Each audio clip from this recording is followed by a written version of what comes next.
Hola, muy buenas, ¿cómo están todos? Estamos en un nuevo capítulo de Perspectiva Austral. Andrés Barrientos, quien les habla, y hoy tenemos un invitado de lujo que es Miklos Lukács. Aquí, bueno, tengo su vasto currículum. Muy bienvenido, Miklos, en este programa. Bueno, Andrés, muchísimas gracias por la invitación y muy contento de estar pronto en Chile presencialmente. Sí, bueno, es parte de esa motivación la que hace que te invitemos a este canal nuevamente para poder indagar un poco en el pensamiento, lo que planteas dentro del libro que tuve la oportunidad de leer, por supuesto. Y bueno, para los que no conocen también, Miklos Lukács estará en Chile ahora en marzo, así que atentos a las redes sociales de Miklos. Es un académico peruano especializado en filosofía de la tecnología, ética y tecnologías convergentes.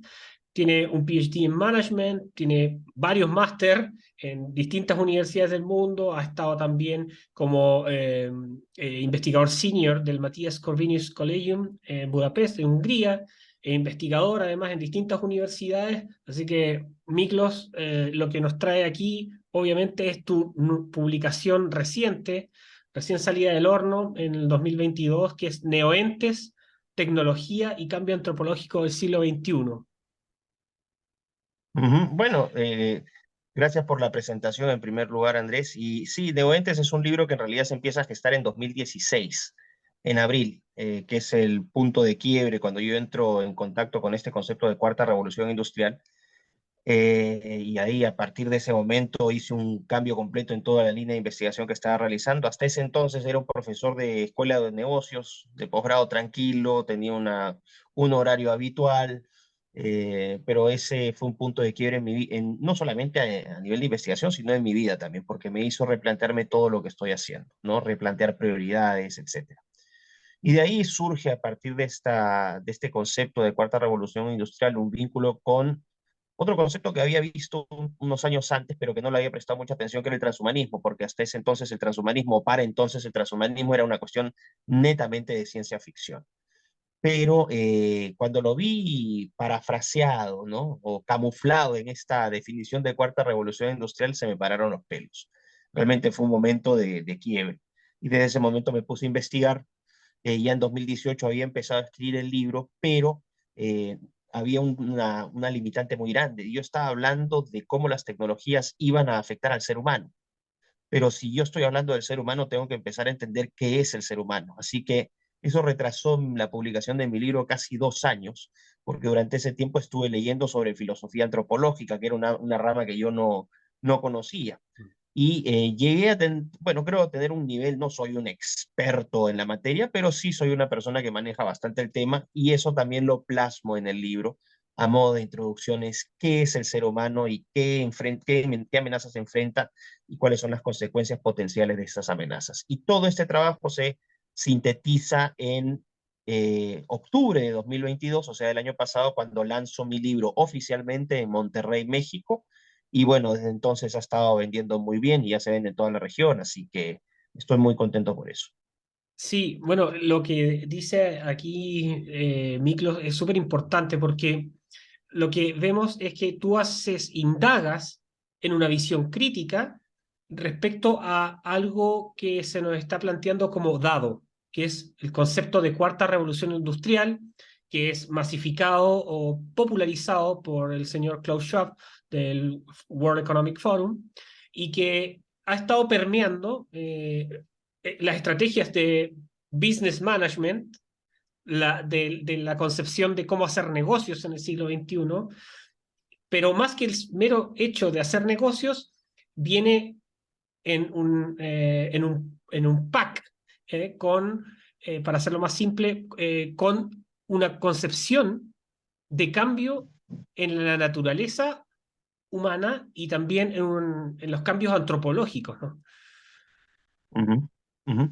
Bueno, lo que vas a ver es que el problema de estas revoluciones es que las revoluciones no están compartimentalizadas. Entonces, claro, aparte de esta idea de las tecnologías convergentes, ¿no? Que son la inteligencia artificial, la edición genética, la robótica, la nanotecnología, la computación cuántica, etcétera.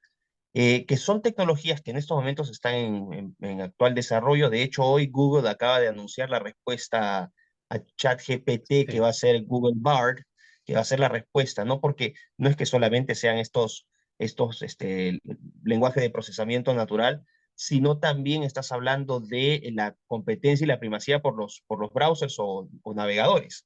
O sea, Chrome ahorita de Google tiene el dominio del mercado, pero una tecnología como ChatGPT, de la cual está siendo apoyada fuertemente por Microsoft, si Microsoft incorpora esta tecnología a Bing, que es su navegador, Google Chrome va a empezar a perder fuertemente la presencia del mercado. Entonces, ves ahí cómo estos cambios tecnológicos tienen un impacto inmediato en la economía. Pero lo que te decía es que no puedes, o sea, son cambios muy amplios. Entonces, desde lo económico vas a tener un cambio muy fuerte. El más importante es la digitalización de los activos económicos, la automatización de procesos económicos. Es decir, cuando hablo de la digitalización de los activos económicos, es que ya no estamos hablando de construcción de infraestructura tipo carreteras, puentes, que siempre los vas a necesitar. Ahorita la infraestructura se está construyendo sobre la base del hardware y el software.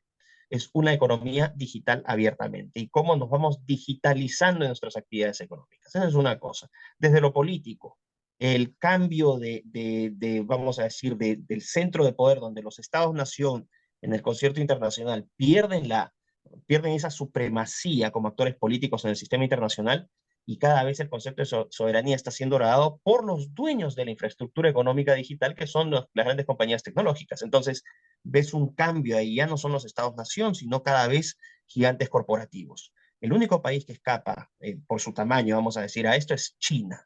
Y probablemente, porque en China las empresas están bajo el dominio y el mando absoluto del Partido Mm, Comunista Chino.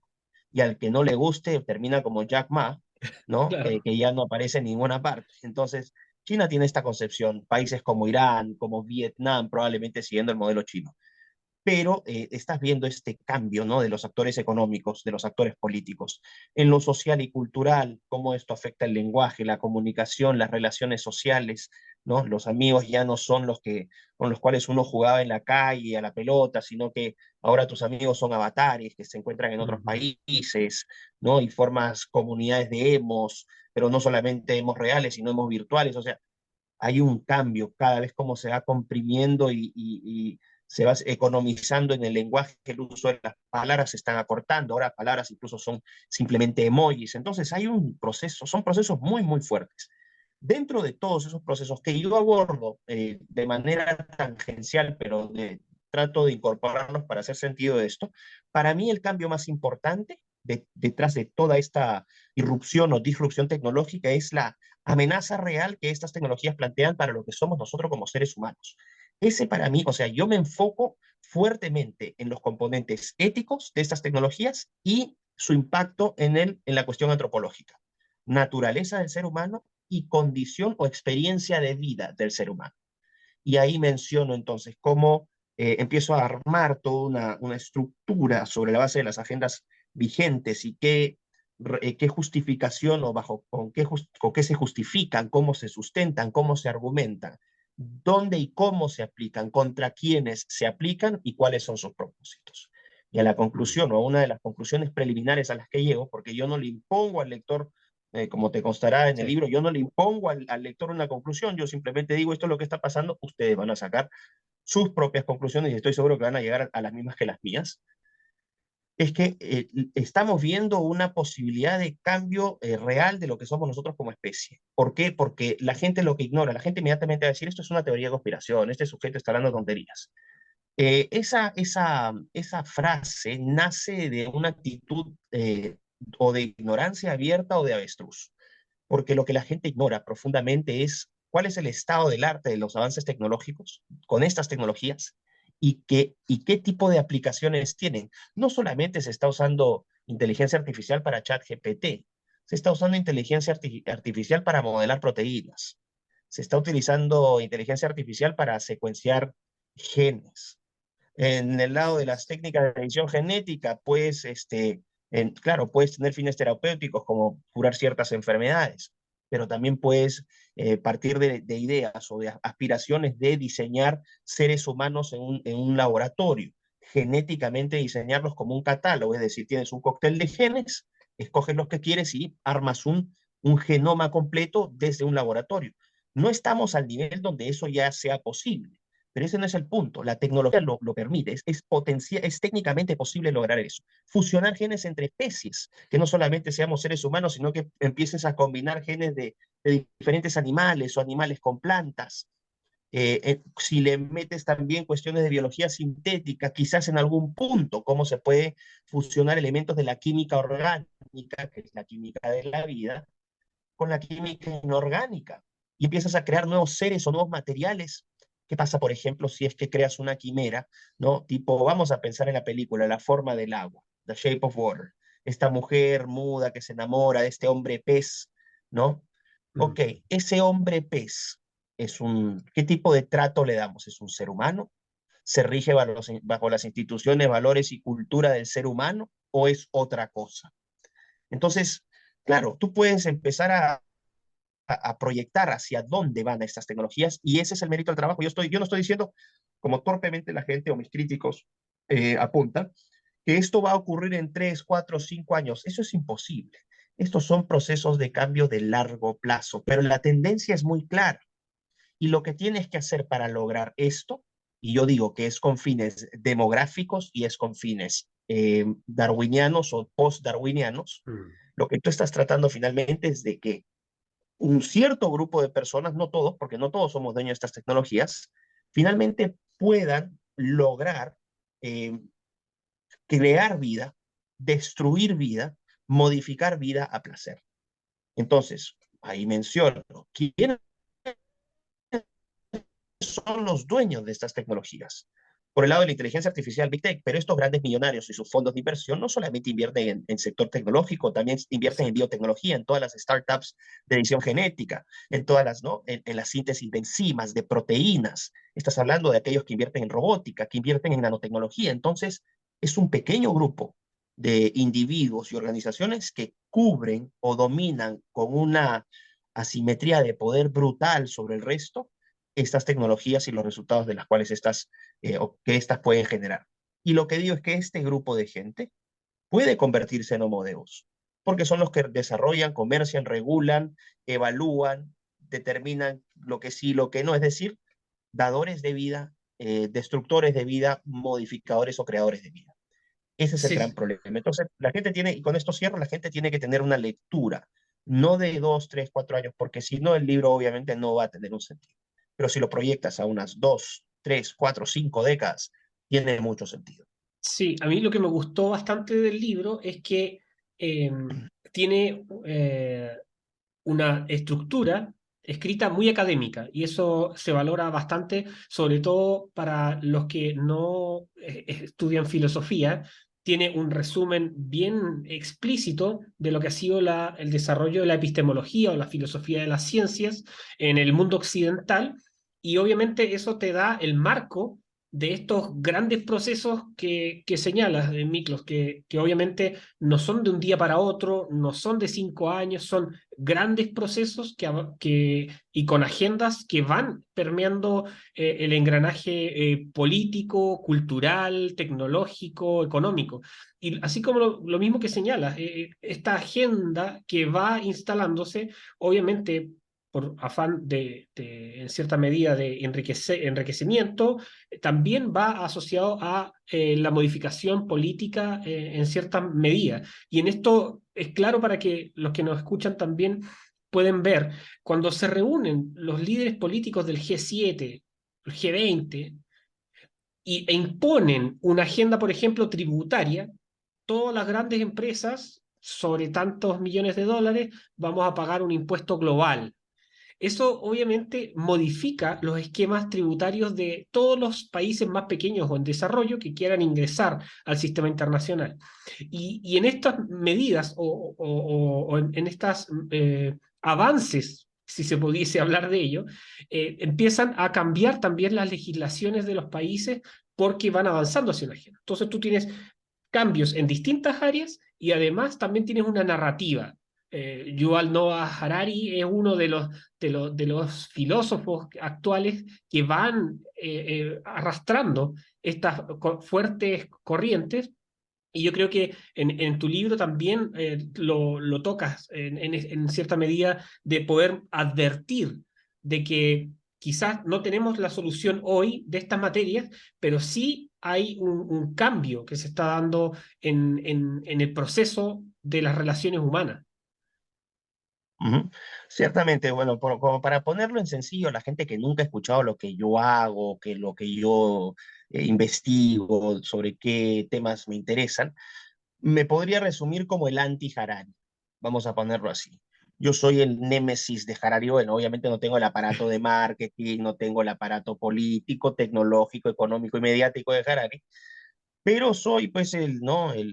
El peruanito, el sudamericano que ahí está tratando de picar un poco la cosa, ¿no? Y yo deconstruyo, poniéndome derridiano, yo deconstruyo la farsa haririana, ¿no? De que han tratado de presentarlo como un profeta de la tecnología, un hombre visionario.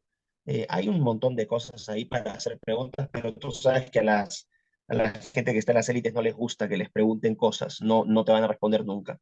Lo primero es cómo en tan corto tiempo puedes hacer un libro de esa naturaleza. En segundo lugar, cómo conseguiste esa información, que no era una información que todo el mundo tenía disponible. Mm. Tercero, si dices que criticas a las élites, es curioso que las élites sean las que más te están promocionando el libro.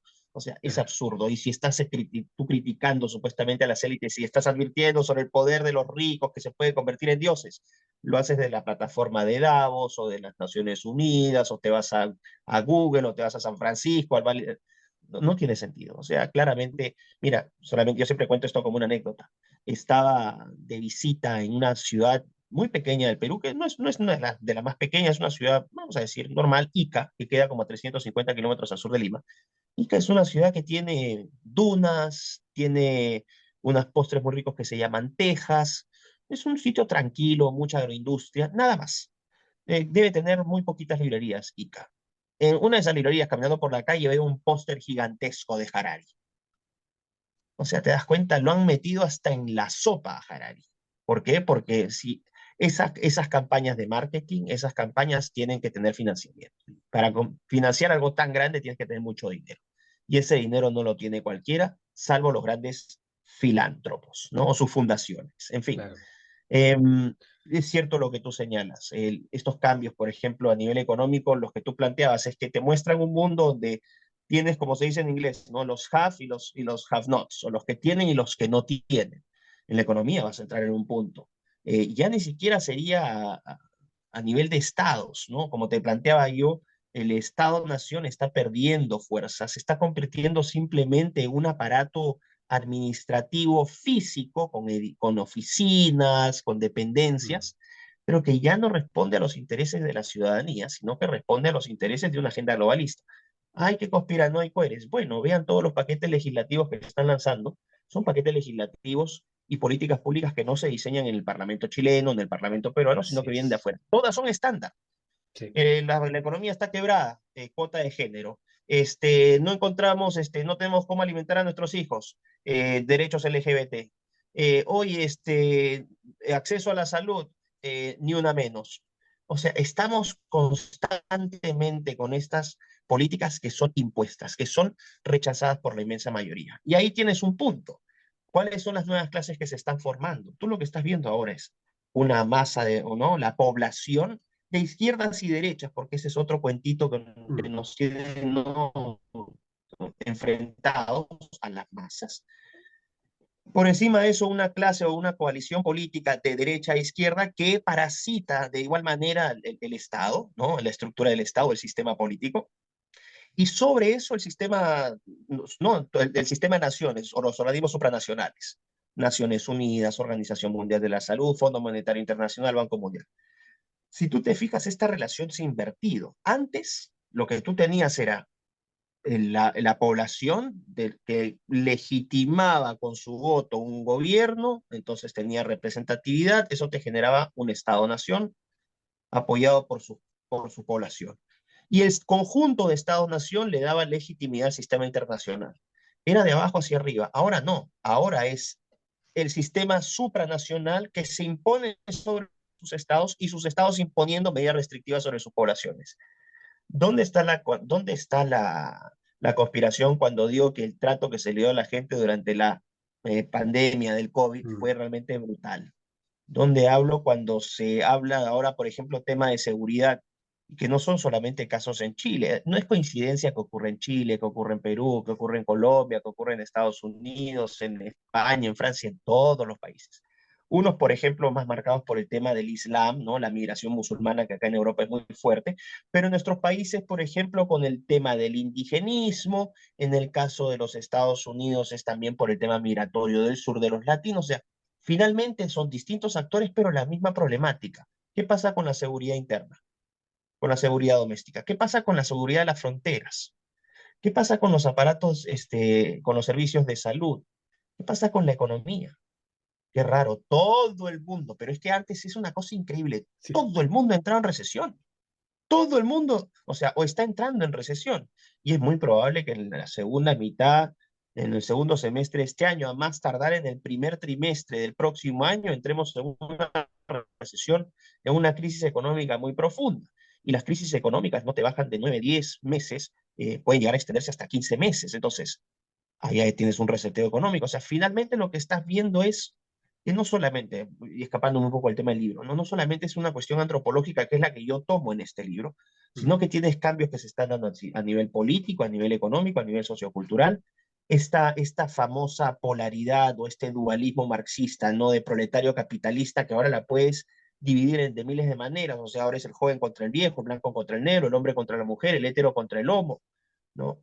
Mm. Y entras a una situación realmente de caos. La gente está muy confundida y dice, ¿qué está pasando? Bueno, nos están atacando por varios frentes. Eso es lo que está pasando. Y para eso tienes una clase política conformada por lo más graneado de la mediocridad de cada país, tanto en Chile como en Perú, Mm. como en Colombia, como en todas partes. O sea, ubicas a tus peores elementos y a eso los pones a gobernar.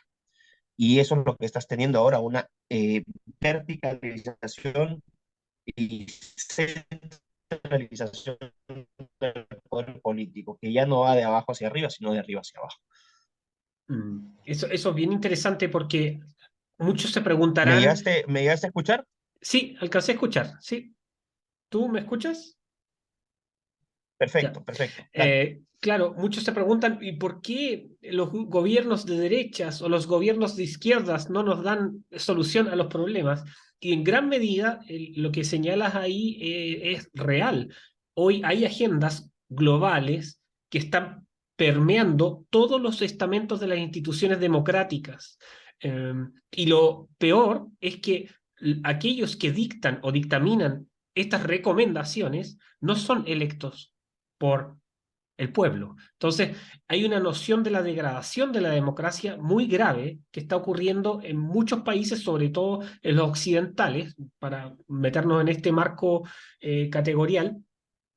Y en Chile, por ejemplo, hay un ex senador que fue el que creó el Congreso Futuro. Congreso Futuro es una institución sin fines de lucro que salió al alero del Congreso Nacional y que se dedica a hablar de la tecnología y los grandes avances que hay en el mundo. Y claro, uno de los invitados es Harari, que en algún momento visitó el país para hablar de la tecnología y todos los avances como profeta de hackear humanos. Y también todos los años se replica este Congreso Futuro con, obviamente, el leitmotiv de la tecnología y los nuevos avances. Y lo interesante de este ex senador, que se alejó de la cosa mediática, que es de izquierdas progresistas, ahora se metió más en este tema investigación, por supuesto, y él en una entrevista señaló en el diario Mercurio de Chile que la confrontación del futuro será entre transhumanistas y bioconservadores. Y viene muy al momento en que tú también estás escribiendo, perdón, publicaste este libro. A ver, Andrés, con toda seguridad te puedes. ¿Cuál es el nombre de ese senador? Guido Girardi. Ya sí sé quién es Guido Girardi. Guido Girardi, desde acá lo digo públicamente, me plagió. Ese planteamiento entre transhumanistas y conservadores lo he planteado yo, no lo ha planteado Girardi. Así que lo debe haber escuchado por ahí, pero no me cita. Hay que citar a la fuente, Guido, no Sí. seas chorino. ¿Ok? Efectivamente, eso es lo que yo planteo. No, es que es increíble cómo te roban, o sea, Sí, es que llegan las pirañas y empiezan a chorarte, como decimos en Perú, a robarte todas las ideas, es una cosa increíble. No, no, Guido Girardi, además Guido Girardi no tiene la formación ni no ha estudiado el tema de la profundidad como para llegar a esas conclusiones, la ha tenido que leer de claro. alguna parte. Eh, claro que sí, planteas esta idea del bioconservadurismo, ¿por qué? Porque efectivamente tienes esta posición en la cual no estás en contra de la tecnología, ¿no? Yo de hecho desarrollé incluso un eje, un nuevo eje biopolítico, tecnopolítico, ¿no? Que le invito a Guido Girardi a que lo revise para que aprenda un poco más, Mm, ¿no? En el cual tú tienes, por un lado, el bioconservadurismo y por el otro, el progresismo, pero tienes varias corrientes. Por ejemplo, ya acá la lógica de izquierda y derecha no tiene relevancia. Entonces, tú puedes plantear dos polos, desde la tecnofobia, es decir, el rechazo absoluto a la tecnología, hasta la tecnofilia, que es el amor absoluto a la tecnología. Estos son los dos polos. ¿Ok? Y al medio vas a tener al tecnoescepticismo, o sea, el tecnoescéptico es el que te dice, enséñame la tecnología, voy a ver, voy a evaluarla, qué tal funciona, qué tal resulta, qué uso se le da, y sobre esos resultados yo deliberaré si soy más bioconservador o mm, si soy más transhumanista. En este lado vamos a decir, de los tecnofóbicos, puedes encontrar extremos como los anarcocapitalistas. El anarcocapitalista, ¿no? Y esta es una ideología, John Searson, que es un estadounidense, que es el gran creador ideológico de esta tecnología, Guido toma apuntes, ¿no? Esta idea de que tenemos que destruir todo lo tecnológico tiene que ser destruido. Entonces, estás hablando de la destrucción de la infraestructura, de todo, y tenemos que volver a ser cazadores-recolectores. Eso es lo que plantea CERSAT, y esto para mí es absolutamente inviable. O sea, yo no me planteo en esa línea. Después mm. vas a tener por un poquito más a los neoluditas, que te van a decir, la tecnología no me gusta, pero de todas maneras es útil para ciertas cosas. Entonces, vamos a darle cierta entrada, pero sin que absorba y domine nuestras vidas. Ahí están los Amish, ¿no? Estos que viven con sus caballitos, que usan tecnología, ¿no? Mm. Los carruajes, las lámparas con las velas, o sea, tienen que usar cierta tecnología para poder vivir.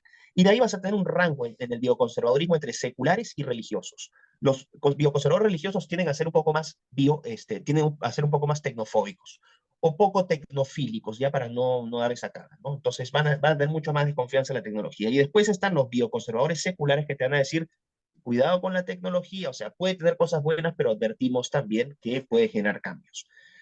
¿Qué distingue a estos bioconservadores del otro lado?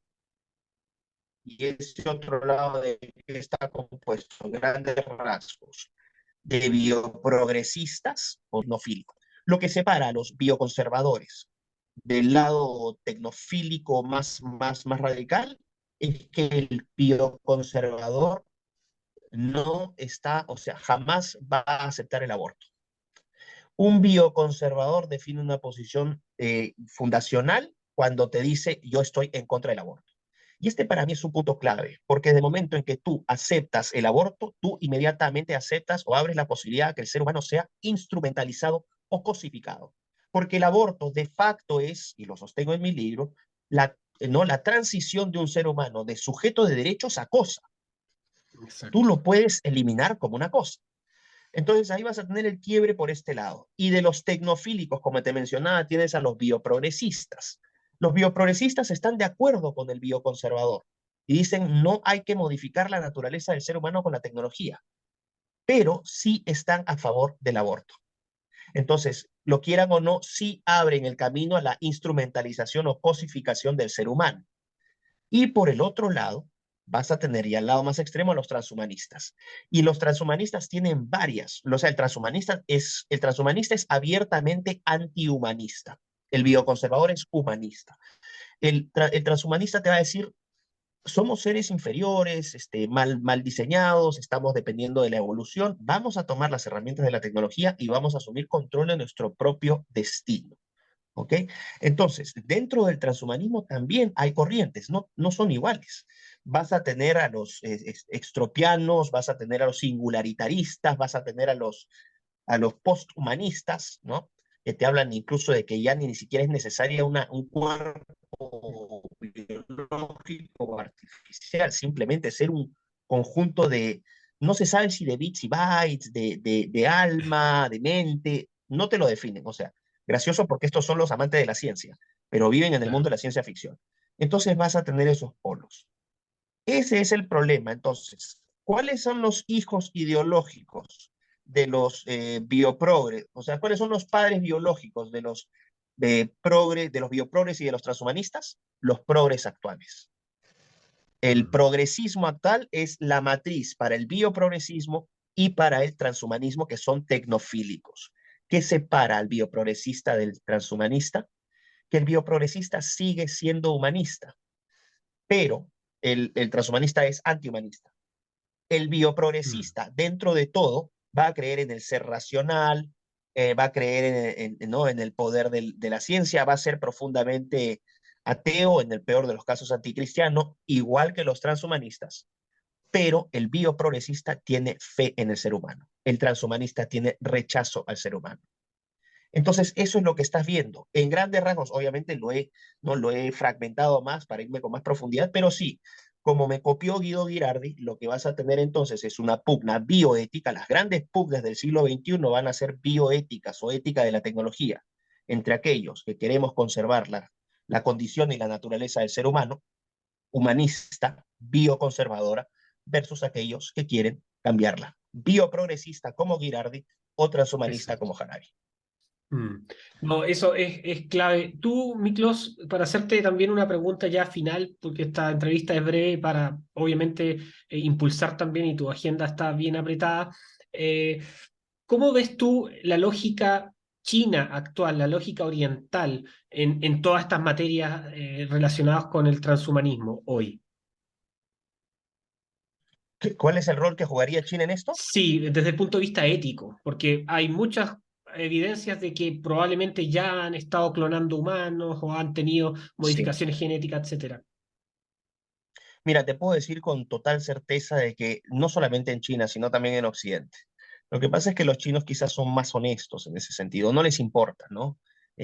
Cuidar las apariencias. Pero en Occidente estoy seguro que ya se han hecho experimentos cuyos resultados ignoramos, deben haber sido experimentos, sospecho que algunos bastante terribles, ¿no? Cuyos resultados no conocemos, pero que después van a ser soltados, que tienen que ver con algún tipo de modificaciones o alteraciones, o sea, alteraciones del genoma, modificaciones del genoma, experimentaciones con seres vivos, algún tipo de fusión con robots. Obviamente esto es una especulación, no lo puedo confirmar, pero tengo la total certeza de que esto no solamente se está haciendo en China, sino también en Occidente. Ahora, Mm. ¿qué importancia tiene esto? Claro, es que te establece una bipolaridad, pero ya no desde la lógica de la Guerra Fría, ¿no?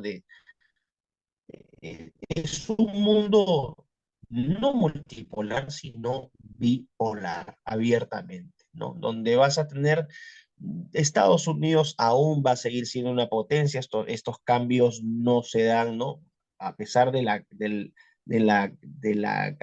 catálisis de una estructura muy fuerte, ¿no?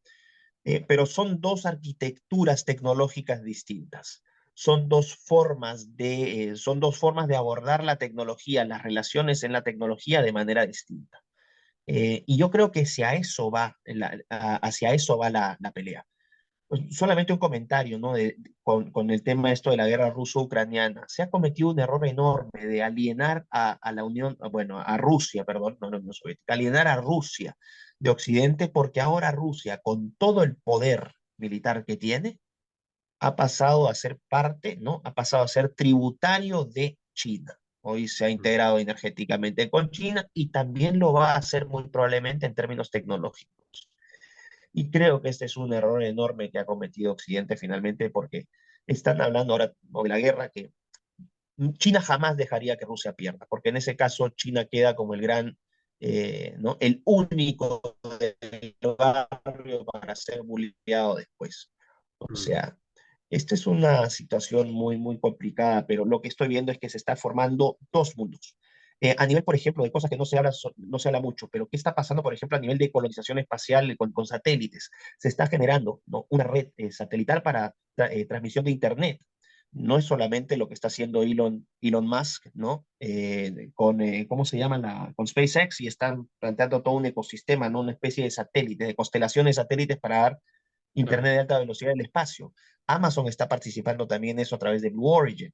Pero China ya también tiene Mm, su propia red, está lanzando satélites para generar sistemas de conexión ultra rápida a Internet que van a cubrir cada centímetro cuadrado del planeta. O sea, exacto. ahora vas a tener Internet hasta en la cima del Himalaya, en la mitad del océano, en los aviones.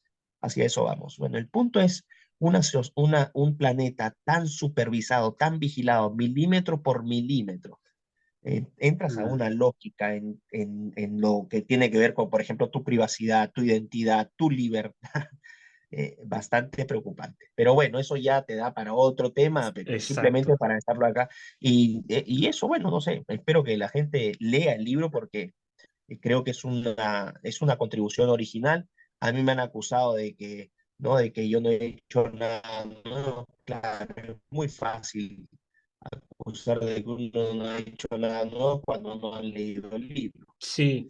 Es cierto, hay gente que ha hablado de estas cosas antes, por ejemplo, gente como David Icke, cómo lo argumentaba. Y yo creo que sí le doy seriedad a estos argumentos y los sustento con absoluta contundencia. Mm. Tanto así de que hasta Guido Girardi ahora me copia en Chile. Bueno, muy interesantes los temas que también nos plantea Miklos. Yo creo que aquí hay una invitación concreta a leer este libro, Neoentes, porque introduce la variable transhumanista dentro de lo que hemos llamado muchos como batalla cultural, batalla espiritual, en todo esto que nos están agrediendo en distintas materias, en el punto de vista económico, cultural, familiar, etcétera, en distintas materias. Así que, Miklos, quiero agradecerte una vez más que hayas aceptado esta invitación y también que nos puedas comentar un poco de tu gira de Chile. Ujú. Bueno, Andrés, en primer lugar, gracias por la invitación. Voy a estar en Chile del 8 al 15 de marzo. Voy a estar en Viña del Mar, en Santiago, en Concepción y Temuco. De ahí continúo gira Argentina, donde Córdoba, Rosario, Buenos Aires, Mar del Plata, y cierro en Paraguay con Asunción y Ciudad del Este. Así que va a ser una gira de 3 semanas por todos estos sitios. Y a Chile con mucho cariño porque yo tengo una relación muy intensa con Chile. Chile es un país que me vio estudiar, porque yo estudié mi carrera, mi pregrado allá en Santiago.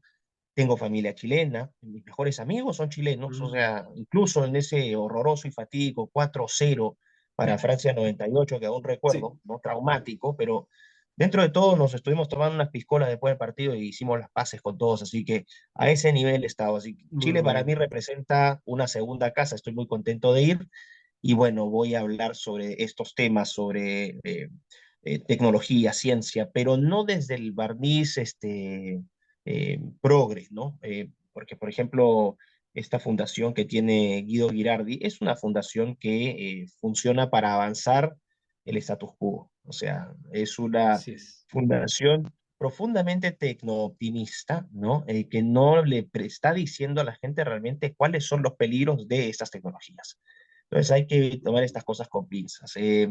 Y también a dar, obviamente, porque abordo también aspectos de política, no lo puedes separar lo antropológico de lo político, de lo económico, todo tiene un marco. Entonces yo le diría a la gente que vaya a mis presiones, a mis presentaciones, con un enfoque generalista, porque eso es lo que yo abordo. Yo mi oficio radica en articular diferentes ámbitos.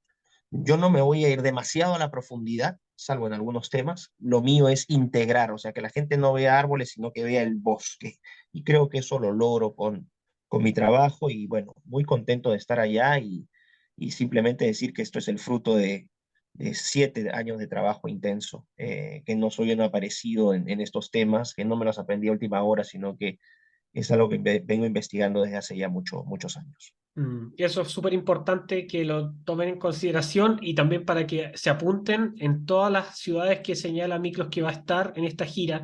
Y como otro dato, ya pueden adquirir este libro en la librería Chema, que está en Santiago, pero hacen ventas también a regiones. Así que ingresen a librería Chema, los chiquillos de ahí de la librería están ya vendiendo este libro en el país y obviamente va a ser algo, una gira bien intensa, además donde van a poder preguntar a Miklos todas las inquietudes que tengan sobre esta materia que es tan importante y esencial hoy en un mundo hiperconectado, como estamos hablando. Ujú. Si me Muchas permites, gracias. ¿Sí? me permites algo, Andrés, con respecto a los libros.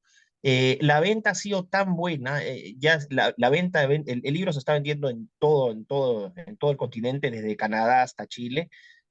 Pronto va a ser editado y publicado en Hungría. Estamos viendo también la posibilidad de hacerlo en Brasil. Estamos explorando eso, creo que es altamente posible.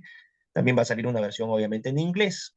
Pero decir que debido al éxito que ha tenido la venta del libro, en el caso chileno, es que Legado Ediciones ha decidido publicar mi libro en Chile. O sea, ya no van Mm, a tener que importarlo desde Perú los amigos de Chema, sino que Chema y Legado Ediciones lo van a publicar en Chile y va a estar presente en todo Chile. Así que estoy muy contento por eso, buenísimo. agradezco a la gente.